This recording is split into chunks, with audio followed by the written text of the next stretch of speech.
दोस्तों, आज हमारी कहानी का नाम है माँ तुम ऐसी होती हो।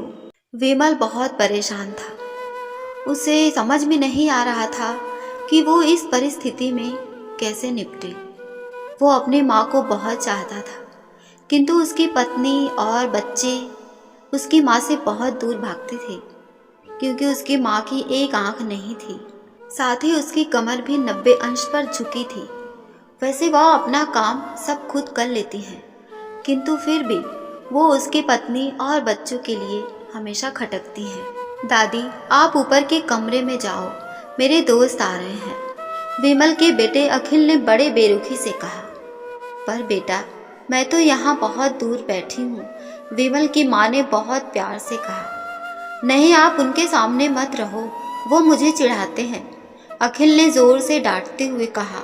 क्या हुआ अखिल, क्यों चिल्ला रहे हो? विमल की पत्नी कामिनी ने किचन से ही आवाज़ लगाई।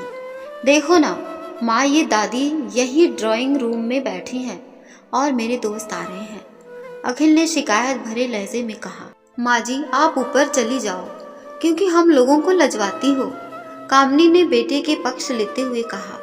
बेचारी सरस्वती चुपचाप उठकर जीने के सहारे ऊपर जाने लगी। कमर झुकी होने के कारण उन्हें ऊपर चढ़ने में बहुत परेशानी हो रही थी, किंतु वो पूरी ताकत से ऊपर के एक अकेले कोने वाले कमरे में जाकर बैठ गई। विमल बाजू के कमरे से सब सुन रहा था।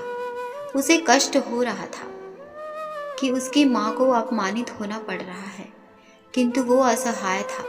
अगर वो कुछ कहता है तो पत्नी और बच्चे उसका विरोध करने लगते हैं। दूसरे उनके तर्क भी सही लगते हैं, चूँकि वो एक प्रशासनिक अधिकारी था। उसका सामाजिक स्तर बहुत ऊंचा था। उसकी ससुराल भी एक उच्च घराने में थी, अतः वह चुपचाप इस तरह हर दिन अपनी माँ को अपमानित होते देखता रहता था। रात को विमल की पत्नी ने कहा, देखो जी, अब कुछ करो। कल कलेक्टर साहब की पत्नी आई थी। माँ जी अपनी देसी धुन धारा में उनसे मिली।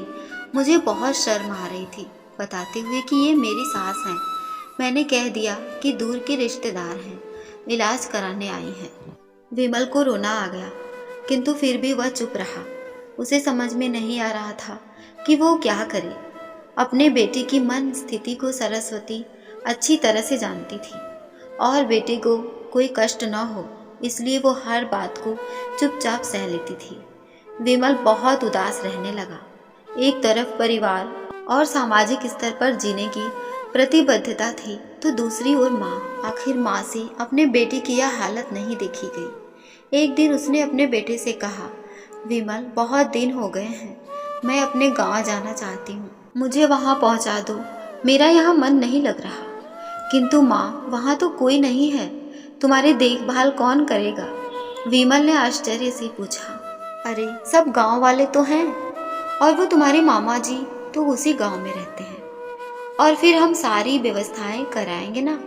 कामिनी को तो जैसे मन की मुराद मिल गई हो। हाँ बेटा, बहू सही कह रही है, सरस्वती ने लंबी सांस लेते हुए कहा। विमल जानता था कि गांव में माँ की देखभाल करने वाला कोई नहीं है, लेकिन अपनी पत्नी की जिद के कारण वह अपनी माँ को गांव छोड़ने पर विवश हो गया।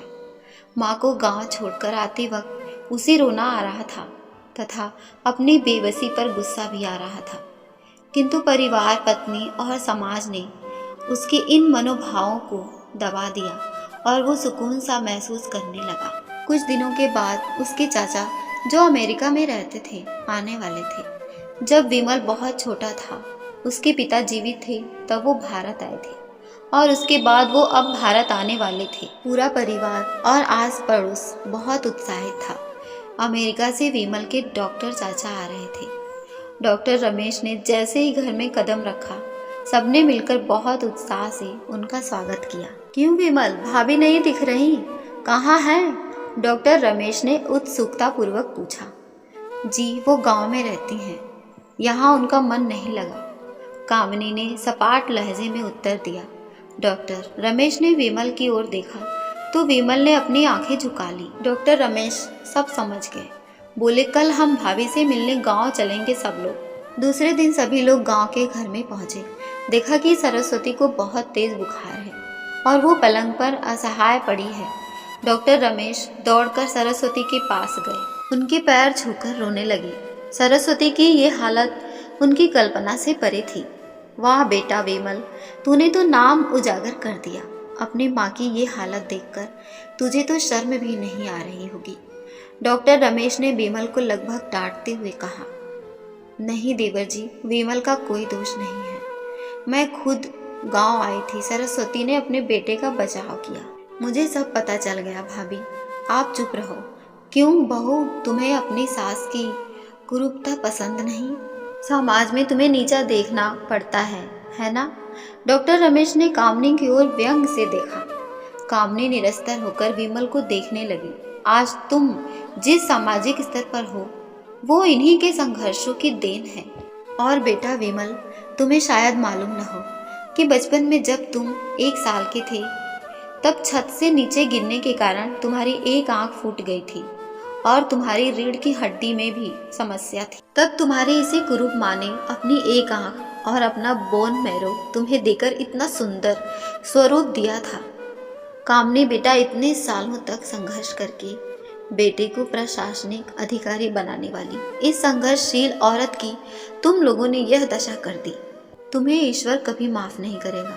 डॉक्टर रमेश की आंखों से अश्रु जल धारा बह रही थी। भाभी, आप मेरे साथ अमेरिका जाएंगी, यहाँ इन स्वार्थी लोगों के बीच नहीं रहेंगे। डॉक्टर रमेश ने सरस्वती से कहा। विमल को तो काटो तो खून नहीं था।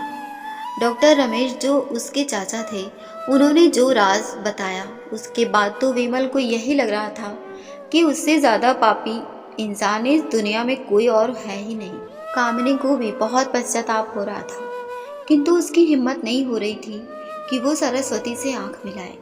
सरस्वती ने कामिनी की मन स्थिति को समझकर उसको पुकारते हुए अपने पास बुलाया और विमल को डांटते हुए कहा। वह दौड़ता गया और माँ सरस्वती के कदमों से लिपट गया। माँ, मेरा अपराध अक्षम्य है। मैं जानबूझकर चुप्पी साधे रहा, आपका अपमान करवाता रहा। अब सिर्फ आप ही उस घर में मेरे साथ रहेंगी और कोई नहीं। विमल ने अग्नेय दृष्टि से अपनी पत्नी और बच्चों को देखा। खबरदार, जो मेरी बहू को मुझसे अलग करने की कोशिश की तो तुझे ही घर से बाहर निकाल दूंगी। कामिनी और बच्चों ने सरस्वती के पैर पड़ते हुए अपने व्यवहार पर माफी मांगी और माँ के हृदय ने सबको माफ कर दिया।